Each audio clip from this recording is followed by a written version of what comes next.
Hello everybody, happy Fire Friday. How's everyone doing out there today? I don't know how my hair is doing, but you know, as long as I don't set it on fire, everything is good. So welcome to making a ring stack. So if you are a torchy person and you have a soldering setup, stacking rings are a really easy, quick holiday gift. So that's kind of what we're focusing on since it is the holiday season. Hanukkah is going, it's the second night of Hanukkah this evening, at least here in Dallas in the US. So, you know, it's time for gift giving, and for most of us crafty folks, it's time for, hi Lori! Most of us crafty folks, it's time for panicking! Yes, so much panicking. All of the panic.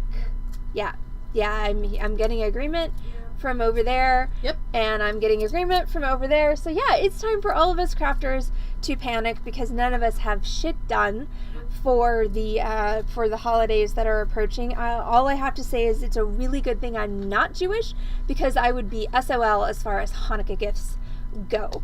At least I have still another, like, you know, whatever, 16 days until the evil Christmas holiday happens, though I do have to ship things to Wisconsin, so you know, whatevs. Anyway, so if you have a torch, if you have wire, and if you have basic soldering skills, or if you want to watch this tutorial and learn basic soldering skills, stacking rings are a great gift because you can knock together 4 or 5 of them. They don't take a whole lot of materials. I've got several different kinds. I've got 5 different kinds of, well, actually that's not true. I've got 5 different pieces of wire here. I actually have 3 different kinds of wire. I've got a basic half round, I've got a pattern wire, which I might not want to focus on, and then I've got some 18 gauge round. You can literally make this with scraps. Rings don't take a whole lot of, you know, inchage. You're looking at, you know, inchage. I mean, I'm deciding that it's a word. It may or may not actually be a word, but I'm saying that it is a word. You have to repeat it often enough to make it a word. It doesn't take a whole lot of inchage, so you can do it from scraps. I mean, literally for a ring, you're talking 2, maximum 3 inches for the majority of average sizes. Now, if you're dealing with somebody who is beyond the average sizes as far as largeness, then you're going to need a little bit more. But then you also have your other people who are teeny, and I will say that as a former tiny fingered person, not a tiny fingered person now, but I was at one point, it was always a treat to have rings that actually fit me. So if there are any tiny fingered people in your lives and you have the capability to make them rings, that is something that I guarantee you will be a slam dunk home run Christmas gift. They will love you forever. See? Tiny fingered person just said that. They will love you forever. Forever and ever and ever. Okay, but do you recall what the most famous reindeer of all? Their ring sizes. What? Oh, Emily. If you want to sell them immediately, you can. I'm saying. It's not a word. I'm making it a word. I am. It was in the very front one. I am creating the word inchage. You can just call me Shakespeare. I am making up words and deciding that they should be part of the common vernacular. So I know, but I knew where it was. That's the thing. Okay. So anyway, so yes, I am creating inchage as a word, and Webster's dictionary can come and fight me. Hopefully not with an actual dictionary, because those things are really big. So, what do you need to make some stacking You're rings? surprisingly liberal about what our words are. Okay, well then I'm submitting inchage as a word, and I will fight them. Watch out, Webster's. So what do you need to do this? You need some pieces of wire. Like I said, I've got half round, I've got pattern, I've got 18 gauge round. You are going to need solder, so I'm going to be using easy and extra easy. And look at this cute little thing that Carol made me so that I can put my solder in it. and not like lose it all over my workstation. It's pretty freaking amazing. And then if you want to add a stone, which I am going to add a stone to just one of my rings this evening, you're going to need a bezel cup and a stone that fits in your bezel cup. So I have those two as well. So I'm going to put those in with my garnets, so hopefully I won't lose them. Yeah, I know. Good luck. Look, I'm not over here being ugly. Quit putting thoughts in my head. What?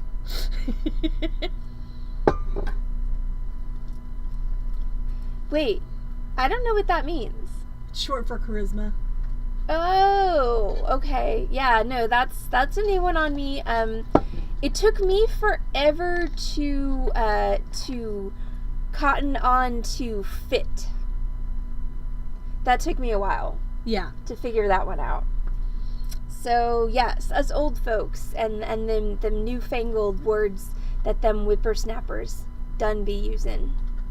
Done be using. Yep. I said it. I heard it. I said what I said. You did.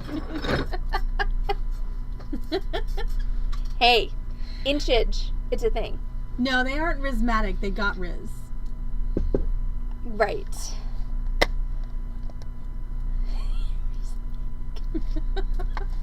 Like, okay, I'm sorry. Rhismatic sounds like some kind of appliance from the 1950s. It really does. It came in avocado green. And it's autumn. the new and improved Rhismatic. What does it do? Nobody knows, but you need it in your home. You need it in your home. Oh my gosh. Okay, so. I mean, who doesn't need a little riz? Hi, Silver. I don't know. I'm pretty much off of the riz for the moment. Because, you know. Yeah. That stuff. Yeah. No more riz for me. No more riz. None riz. Cut off. Okay, so let's make some rings. So I've got my ring mandrel here, and remember when you're doing this that whatever size you want to make, you want to go up several sizes from that size. So I'm going to go for, let's see, I'm going to go for an 8 because Heather very nicely gave me a note with the client sizes. That's 8. So if I want to make an 8, what I'm going to do is I'm actually going to go up to a 5 or a 6. So we're going to go ahead and go with 6. And I'm just going to take my wire, hold it on my mandrel, and wrap it around so that it overlaps in a nice curve, like so. And then I'm going to let this go, and you're going to see that it's going to spring up. And it's actually going to fall all the way down to 8 almost on its own. So I could have even gone up to a 5, but we're going to go with that's an 8, so that's good. You can set that aside and do the next one. So I'm going to be doing 5 rings total. So I'm going to go up to the 5 and show you how that works. So I'm going to wrap that around. Like so. And again, you're going to see it springs up. And so I'm just going to pull it down to the 8. All right, there we go. Silver, Corvus claimed you some awesome opals last night. Truth. She done got you some good stuff. Also, where is Corvus? What happened to the Corvus? Sometimes she has to work. It's true. Okay, so there's my 8. We need her riz here. We do need her riz here. Hi, Julie! Julie got some good opals last night as well. Okay, so now I'm going to wrap this around. And again, you want to wrap it and overlap it. Like wrap so. it and overlap it. Yep. And then if you need to, you can pull it down to the size that you want. Now, 2 things about this. First of all, my fingers hurt. Second of all, this wire is a little bit harder to bend than the round wire, so you'll notice that my ends are not actually curved. So I can help myself with that by using a rawhide mallet. to tap my ends down and make them curved, like so. Ta-da! And then once I've stretched it, if I feel like it's in danger of bouncing back, I could mark my cut line, but I think this one is pretty good. So that is patterned wire. No, that one was patterned wire. And so I've got 3 rings of just straight up 18 gauge round. One of them I am going to hammer, which means I actually need to make it a little smaller. Thank you for reminding me. Because when you hammer it, it's going to get bigger. So this one that I'm going to hammer, I'm going to make a 7.5 instead of an 8. And then I've got one that is half round. I could texture this if I wanted to with stamps, but for now I'm just going to go ahead and wrap it around. Again, I want to go up several sizes on my mandrel, so I'm going to wrap it around the size 5 of the mandrel. And again, this one is harder to bend. You could anneal this if you wanted to. I'm just too lazy. I'd rather torture myself than anneal wire. Go figure. And this is what I get for my laziness, is it's way too big. So I'm going to take that back up and try and bend that a little bit smaller.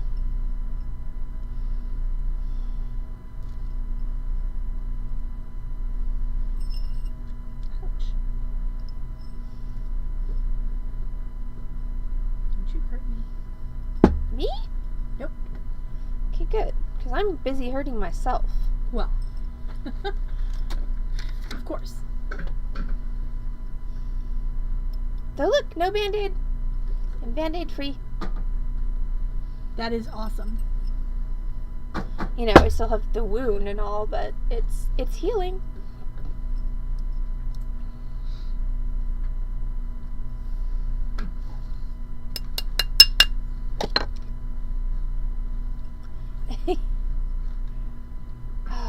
Come on.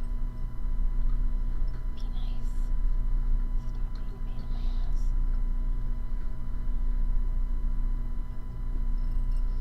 Alright, so there we go. Now I finally got it to an 8 or so.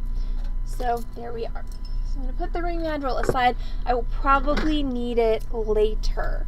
So now I'm going to go ahead and do my cuts. So remember, when you're cutting for soldering, you want a flush cut if possible. So when you've got a flush cutter, your flat side of your cutter is going to be your flush side, and your V side is going to be the pointy side. So what we want to do, by the way, that is not blood, that is lipstick.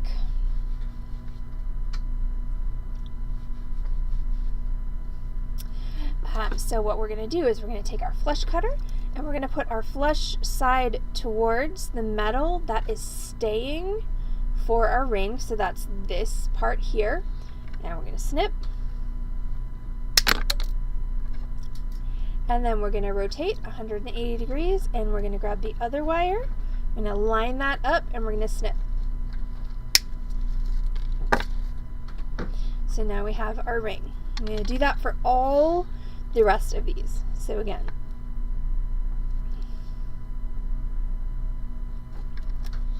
snip, rotate, snip. Glad I have glasses on, so things are flying. They're not flying at you. I know. Snip, rotate, snip. Okay, I screwed that one up a bit. See how that's a little slanted, that cut there?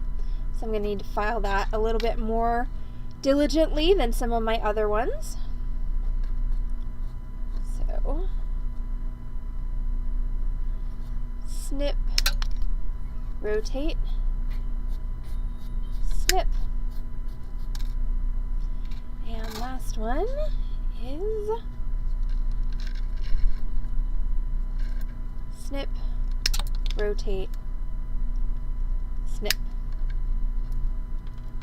Okay, so these are my 5 ring blanks that I am going to be working with tonight. So what I have to do now in order to solder them is I need to file each of the joints flat so that they will meet flush. So meet my friend, the file. Make friends with your file. Trust me, It's much better to have a friendly relationship with your file than an antagonistic relationship with your file, because that just leads to all kinds of cursing and unhappiness. I'm going to take my file and I'm just going to set it against the edge of my wire, and I'm just going to push it forward to flatten out that edge. And once I think I've got that edge flattened out, I'm just going to flip that around and do the same on the other side. Now at this point, if your ring goes slightly out of round, that's not a big deal. Actually, most traditional jewelers at this point will make their ring into a D shape, meaning that they will completely flatten out this top portion. I don't like to do that because I would rather keep it as close to round as possible, but the point is we can very easily round it back out after it's soldered. Okay, so there is one. Now remember, when we're going to solder a joint, ideally we want no space in between the two wires. We want no light, we want no gaps, because solder will not flow across the gaps. That is one ring ready to be soldered. Now I just need to do 4 more. The wider ones, the pattern wire one and the half round one, are going to be harder, because you've got much more surface area to cover with your filing. And like I said, I screwed up. I cut this at an angle, so I'm going to need to correct that with my file. So not only am I trying to correct the irregularity on the end of the wire that's caused by the action of the wire cutter, but I'm also trying to correct the angle of the wire that was caused by me being a little bit careless. Now, filing is most people's least favorite part of soldering, and I get it. It's really not fun, and it can be kind of tricky. It's one of those things, once you get it, you get it, but trying to get it can be like grasping at, floating kittens with unicorn horns in a stratosphere made of, candy floss. Like, it seems like the weirdest, most ethereal thing, and you'll hear instructors say, look at the edge of the table, and I shit you not, this happened in a class I was in. Look at the edge of a table. Internalize the straightness of the edge of the table. Now manifest that straightness in your filing. I kid you not. That was said to me in a class that I took. So, it's just one of those things.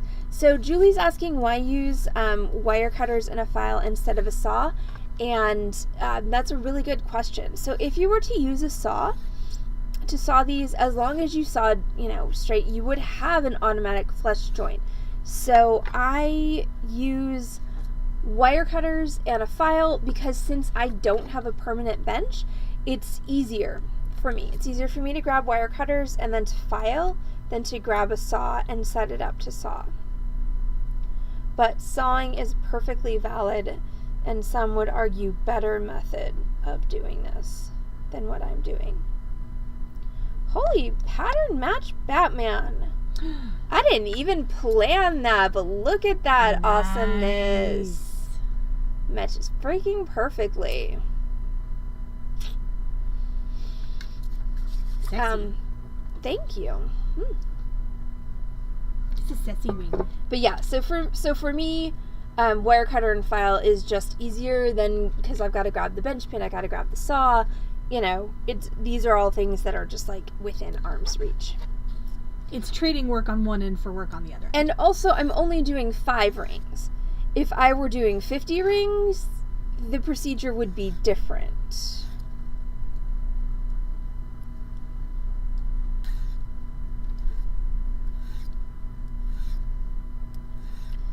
Also, I'm pretty good at filing, so it's not a huge hardship for me. I realize that is not the case for everybody. Though I will say the only way to get good at filing is to be bad at filing for a while. You just have to do it. I'm still there, but I can attest that I am better. The only way out is through. You just gotta suck for a while before you get good.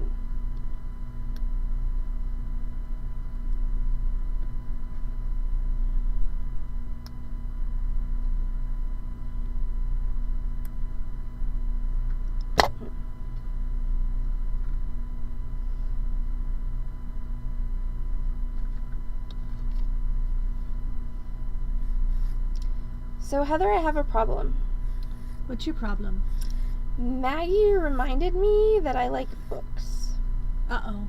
That is a problem. It is, because I had managed to forget that I like books for a solid year and change. Now all I want to do is sit and read. How do I fix this? I don't know, actually.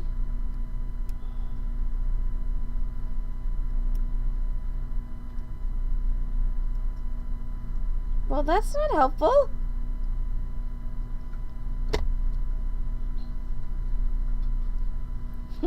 Yeah, I'm not really helpful.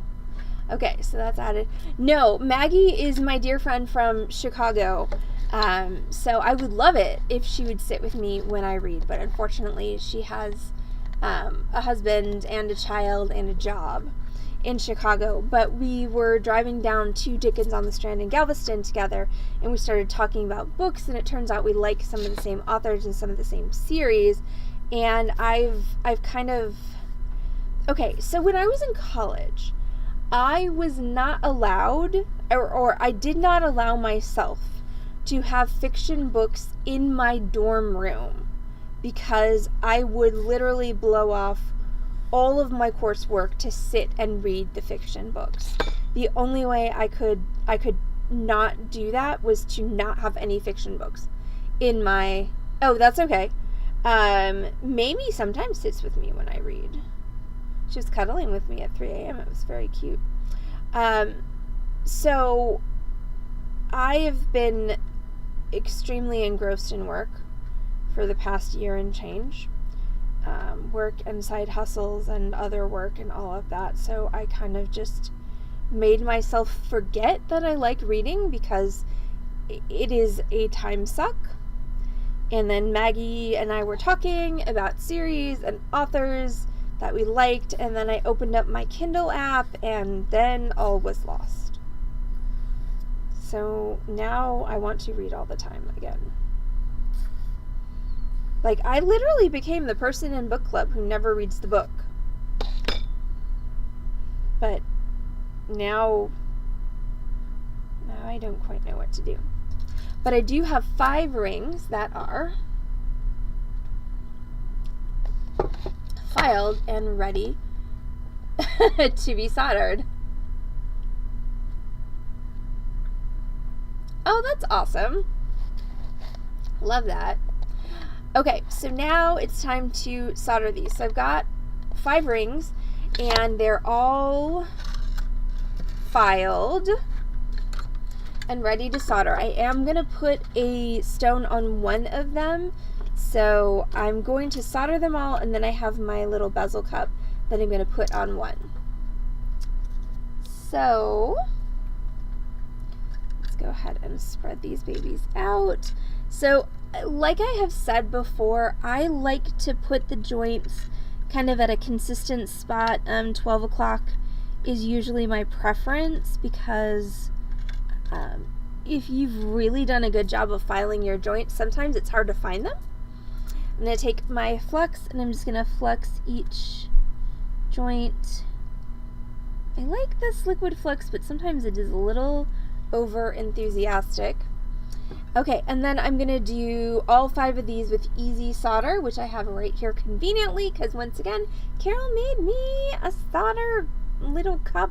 So awesome. Ridiculously excited by my little solder cup. So 5 pieces of solder.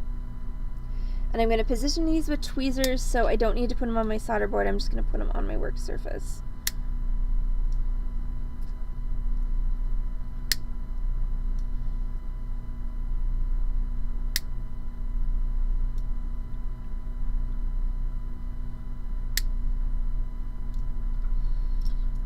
Okay, so now I'm going to grab a tweezers. Hopefully I have a tweezers that doesn't completely suck. Donkey balls. It's gonna work. So I'm gonna take my solder and I'm just gonna position it under my joints. So I just want to make sure that my solder is touching my joint. So my ring can literally be sitting on top of it, or it can just be sitting touching it. It's a little more idiot proof if it's sitting on top of it. Just saying. Not calling anyone an idiot except for me, but I am all for stupid proofing things because oftentimes I am the stupid.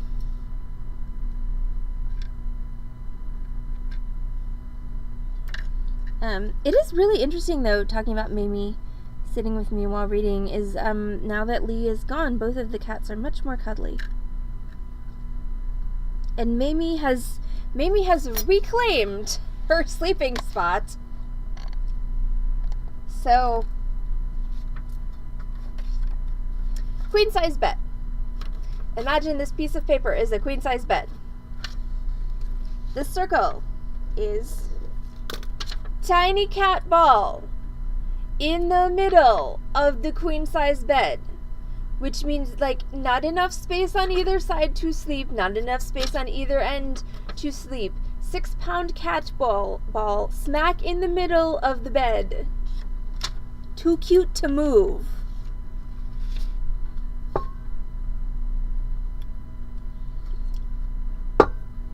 Mamie's not spoiled. My cats aren't spoiled. I need a lighter.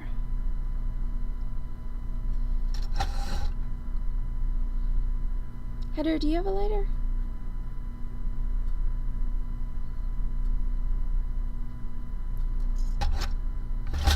Okay, well I know where to find one. BRB. Heather, not there. That's why she didn't answer.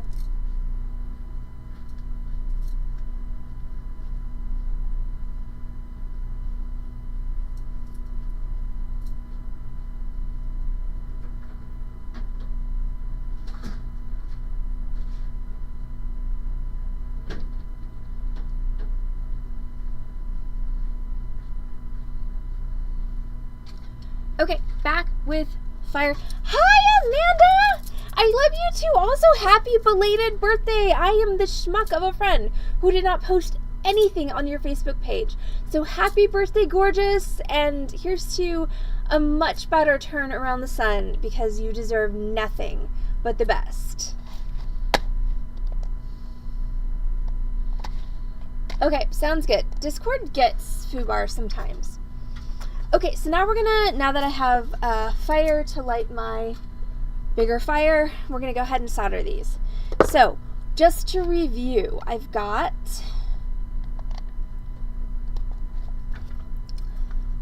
all 5 of my rings. They're all fluxed and they've all got solder attendant to the joints. So now we're gonna go ahead and we're gonna solder these all together. And this is all with easy solder.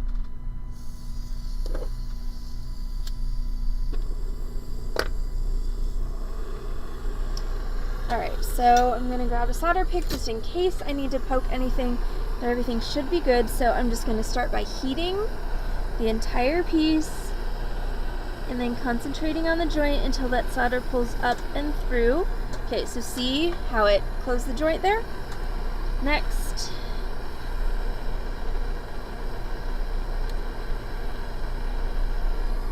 Next.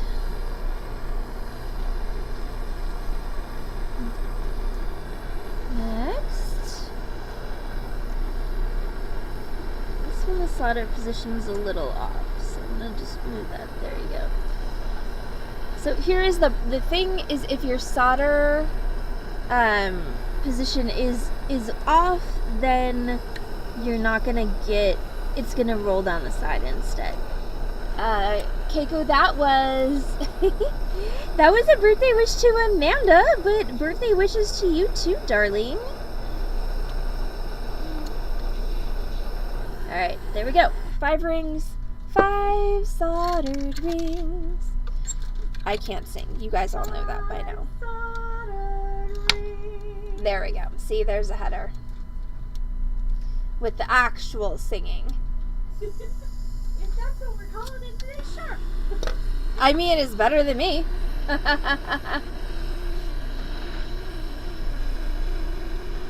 Well, happy birthday, Keiko. I know, I've forgotten what day it is.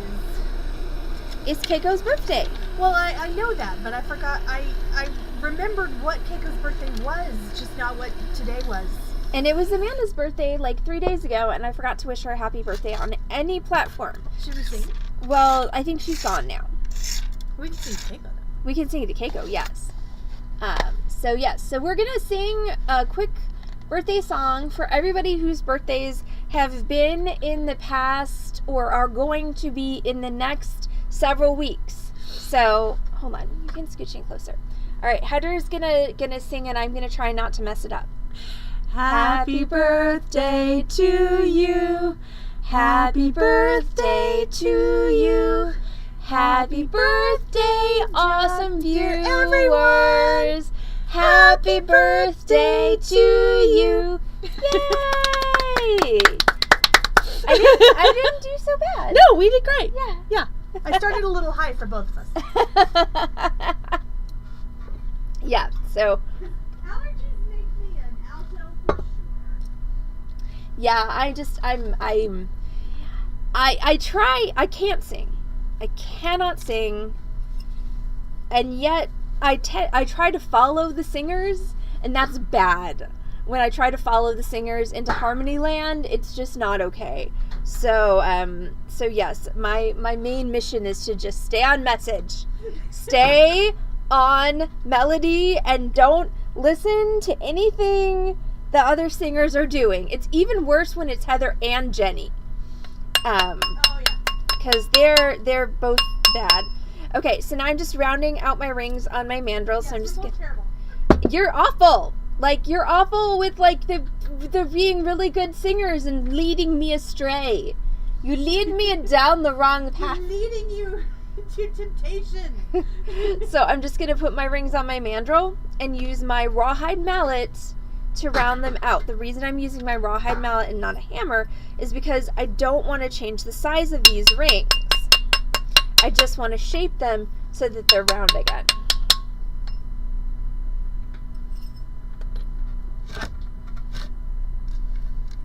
And one of these is a little smaller, and I'm going to hammer that one, and I'm going to show you what that does to it. Ow, that was my thumb. Don't hammer your thumb, it hurts.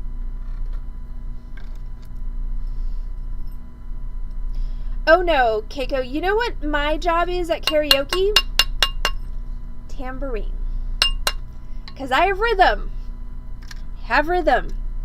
That's it. That's all I got is rhythm.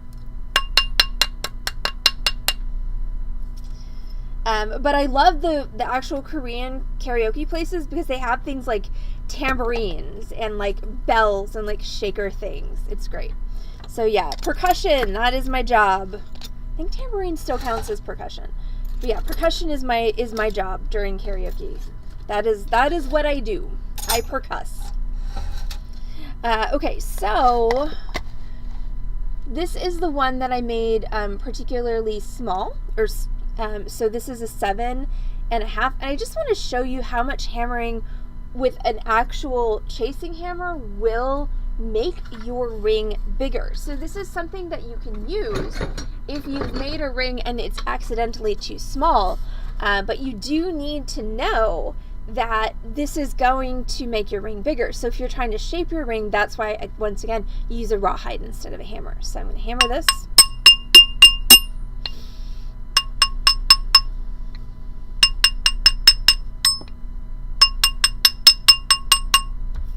And look, it went from a 7.5 to a 9. So again, this is why you want to judicious, if you are hammering something, even if you're trying to make it bigger, you want to do that judiciously because you don't want to make it too big. Because if for instance, I had been going for an 8 and now I have a 9, my only solution is to cut it and resolder it. Not anybody's favorite thing. And then if I want to put a setting on there, for a stone. It's pretty simple. We've done this on streams before. I'm going to take my setting and I'm going to flux the back of it.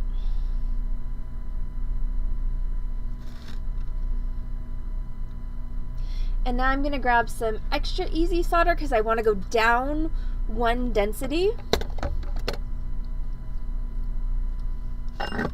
Yes. So rawhide makes shape only. Hammer makes shape and bigger. So the hammer does shape, but you're also going to be getting a change in texture and a change in size. Okay, so I've got my flux, I've got my solder that I put, I don't know where, somewhere. And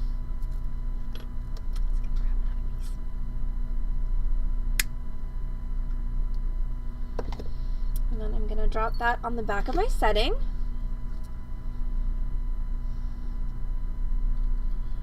And I'm going to sweat that solder onto my setting, which means I'm going to light my torch. I'm going to heat this up until that solder goes flat on my setting.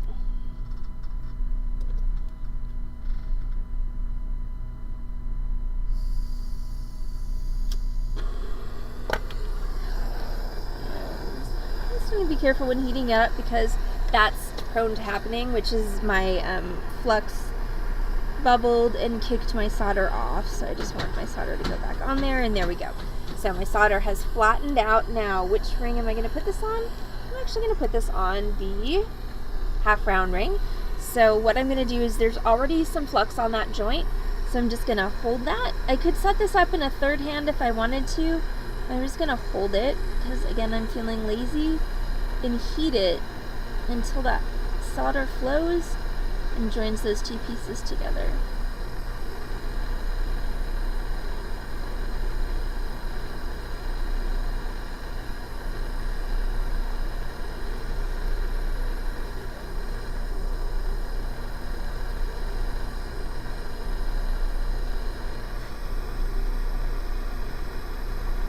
Bingo. So then after I tumble that, I can set a stone in there. Alright, so that is my ring stack. So they're kind of gross right now because they're straight off the soldering board. So what I'm going to do is I'm going to throw these babies in the tumbler, and after they've tumbled, then I can go ahead and set my stone, and then I will have a perfectly giftable stack of rings in less than an hour. So once again, if you've got a torch, if you've got a soldering setup, if you've got some extra wire lying around, and if you are desperate for holiday gifts, stacking rings really are great. Plus they're things that people can throw on with other rings that they have. They can use as guard rings. And again, if you've got somebody in your family with tiny fingers, they're really gonna love. Oh no, Talifet! Well, I'm almost done. So if your internet is starting to crap out, I am finished for the evening. So tomorrow evening is going to be freeform. I have no clue what I'm going to be doing tomorrow evening. Something cool, I hope. Maybe soldering. Not sure. But but yeah. So that is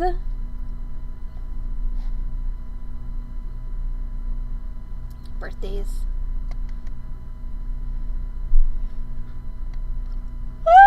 So many birthdays.